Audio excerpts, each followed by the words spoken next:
Hey, fellow explorers! Welcome to Xsploor Snore, where I read you a bedtime story to help you fall asleep. Tonight's story? How Fletcher Was Hatched. Look at that, a dog hatching from an egg. That doesn't seem right. Written by Wende and Harry Devlin. Well, let's see what this one is all about. It looks interesting, doesn't it? There's the title page, How Fletcher Was Hatched. And here's the first page. Let's start reading, shall we? Alexandra sat in the sunlight watching a chick hatch from an egg. Peep! And it was out of its shell. Fletcher, she called to her dog, look at this dear chick. It's so tiny. It's so yellow. It's so fluffy. It's so stupid, growled Fletcher to himself. He gave Alexandra a hopeless look and walked to his water dish. It was empty. Another thing, he hadn't had his ears scratched in days. No one wants a first-rate hound dog around here, he thought to himself. She's forgotten me. Fletcher raised his head and howled miserably. Oh! Nothing worse than a howling sad dog, huh? Poor old Fletcher. You think she really forgot about him? You have a dog? Anybody here have a dog? I had a dog once. I never forgot about my dog. I may have looked at other things, but my dog was always on my mind. Well, let's find out more. Quiet, Noisy! The chicks are sleeping! Alexandra turned her back on Fletcher. With a wounded look, Fletcher shuffled mournfully away toward the park at the edge of town.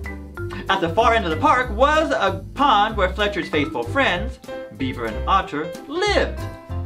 Well, perhaps they'll be more receptive to him than Alexandra was apparently today. Otter was splashing Beaver at the water's edge when Fletcher shuffled up. The animals weren't long in noticing Fletcher's sadness. Fletcher saw to that with a few deep moans, and some very loud sniffles. Alarmed, they gathered close to hear his tale. She's forgotten me, said Fletcher. She loves chickens. Cute, fluffy, peeping, stupid chickens. Beaver and Otter, who were wild, free animals, didn't really understand Fletcher's deep attachment to his mistress, but they understood that Fletcher was terribly unhappy.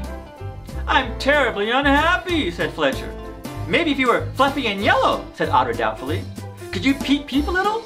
Asked Beaver. If you could only hatch once in a while, said Otter. That's it, cried Beaver, slapping his tail. We'll have you hatch. It will be a new beginning. Me? Hatch? Yelped Fletcher. Can a dog hatch? Dogs are born. We're born. People are born. Cats are born. Dogs are born. Beavers and otters are born. They don't hatch. Hatch? That's very strange, huh? Well, how can they do that? Let's find out. But Beaver and Otter paid little attention to Fletcher. They were soon in a warm discussion of how to make an egg large enough to hold a hound dog. With some misgivings, Fletcher promised to do his part and act like a chicken. Can you do that? Let's act like chicken. Isn't that silly, acting like a chicken? And a dog acting like a chicken is even worse. They built the egg around Fletcher. All day they worked in the sun with reeds, clay, and river grasses. Otter sometimes stopped to tickle Fletcher's nose with a cornflower, but Beaver, who was a master builder, worked steadily, plastering pink clay evenly over a reed network. With his friends working so tirelessly, Fletcher couldn't complain, even when wet lumps of clay dropped on his head. Ooh, wet clay on your head, that doesn't feel so good, huh? Look at that. Isn't that interesting? I'm kind of building a ball around him made out of twigs and things. Let's see how it turns out. Oh wow, look at that. At last it was finished. Beaver has smoothed the clay over the surface with such artistry that there could be little doubt that this great pink pearly object was an egg that would have been a joy to any mother bird's heart. He speckled it brown in honor of Fletcher's own brown spots. 2 small holes were left in the egg so that Fletcher could be fed water and a strawberry or two.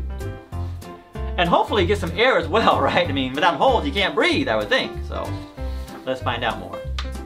Beaver, Otter, and Fletcher were tired. It had been a long day's work.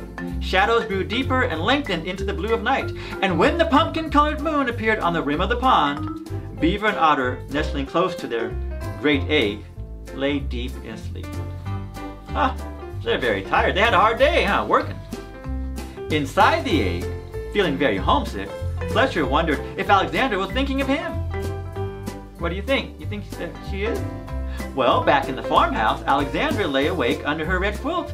Tears fell on her pillow. Aw, poor Alexandra. How could she sleep with Fletcher gone, perhaps never to return?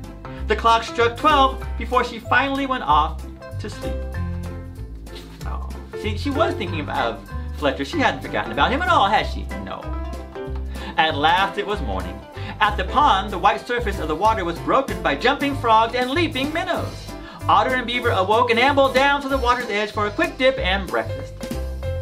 They didn't forget a few strawberries for Fletcher, who was discovering that the inside of an egg is a most unsatisfactory place to yawn and stretch. "Let's go," commanded Beaver. Now the animals started the last part of their plan.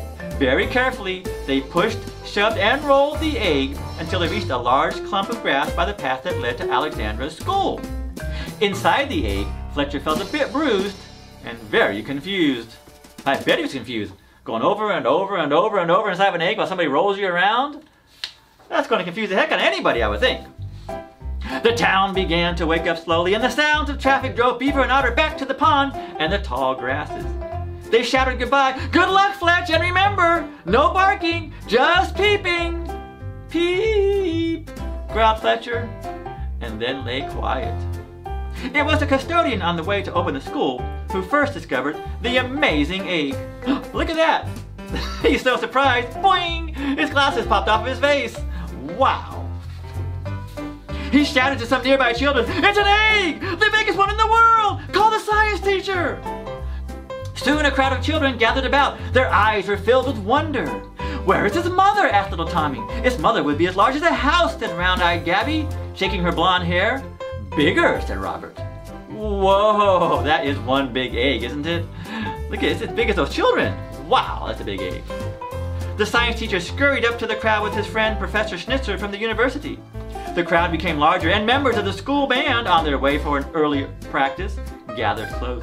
The science teacher stood up on a park bench and shouted, "Don't touch it! It looks like a flat-billed prehistoric scratch-a-fretch, a priceless find!" A respectful hush fell on the crowd. Shh, quiet, huh? Respectful hush. The crowd's just in amazement, aren't they? "Or perhaps it is the web-footed, pickle-faced Dinah Flyer!" cried the professor from the university. Fletcher huddled inside the egg, quivering with excitement as he waited for Alexandra. Suddenly, he heard her name. The children were telling her about the egg. Fletcher now began to get ready for the big moment. But Alexandra was making funny noises. Alexandra was crying! She told them all that she didn't want to see a stupid old egg. She was looking for lost Fletcher. In fact, the only thing in the world that she wanted was Fletcher. Oh, poor Alexandra. She was crying last night in bed and she's still crying. Oh, surely Fletcher must know he must do something quickly. What can he do now? He's inside of an egg. Let's find out. Then and there, Fletcher knew it was time to hatch. He pushed and stretched, and with a rising howl, he fairly exploded out of the egg. Bam! And he was hatched out of that egg, huh? Look it, the egg is flying everywhere. Oh my goodness. Here comes Fletcher. The crowd screamed and moved back. Fletcher shook himself, and the mud flew. Feeling that something was expected of him, he turned to Alexandra. "Peep," he croaked. Silly dog. Dogs don't peep, they bark. Laughing and crying, Alexandra hugged him. The two men of science looked at their shoes and felt a little foolish. "Strike up the band," said the principal, hoping that everyone had forgotten about his guess, that the mother of the egg was a giant hen from Mars. That was a bad guess, wasn't it? The band played "Hurrah for the Red, White, and Blue." The principal, feeling called upon to bring the occasion to a close, faced the audience. He wiped his face with his handkerchief. "Only in America," he announced with great feeling, "could a hound dog hatch." This seemed to please everyone. With much clapping and whistling, the crowd began to fall away. Wow, what an exciting day, isn't it, for that crowd at school? Like, whoa! And now the egg is hatched, and now it's time to go off to school. Alexandra skipped along with Fletcher. Fletcher panted happily. Sometimes Alexandra had to stop to hug her dog. And Fletcher thought to himself, you don't have to hatch to be loved. You don't have to be yellow and peep. You can be a great hound dog with brown spots and be the most important creature in a little girl's life. That is so true, isn't it? You don't have to be super duper duper special just to be loved by somebody. That's a good lesson, isn't it? He gave himself a good shake, and the last of the dried mud on his back went flying. And that's the end How Fletcher Was Hatched. What a great story. Another great story. They're all such great stories. I love reading. You can't go wrong reading books. They're awesome. I hope you enjoyed the story, and I hope tonight you have pleasant dreams and sleep well. Again, my name is Xsploor, and remember, the world is big. Explore it. Good night, everybody. Wait. One more thing, fellow explorers, before you fall asleep. Please hit that subscribe button. I can really use your help. I do this for fun, so I'm not getting paid, but if you can hit that subscribe button, that helps me out. You know what else you can do? You can come visit my website, xsploor.com. That's right, xsploor.com. I have some really cool things on there just for you. And you can also check me out on Instagram, on Twitter, even on Pinterest, and of course on Facebook. And even better than all of that, I have 2 free contests going on right now. What's the first one? Well, check this out. What are those? Xsploor Yo-Yos, official Xsploor Yo-Yos. Not just official Xsploor Yo-Yos, official Duncan brand official Xsploor Yo-Yos. You can't beat that. And you can also win, these are the hats you see in my videos. The teddy bears wear these hats. These are my official Xsploor hats. They have my Xsploor circle logo in the front. On the side of the bill, it says Xsploor. And in the back, it has the Xsploor icon from my website. Pretty cool, huh? Free, again, 1 every month. You can buy them on the website, but you can get one free every month if you sign up and register, okay? So, have a great night. I'll see you next time. Bye-bye.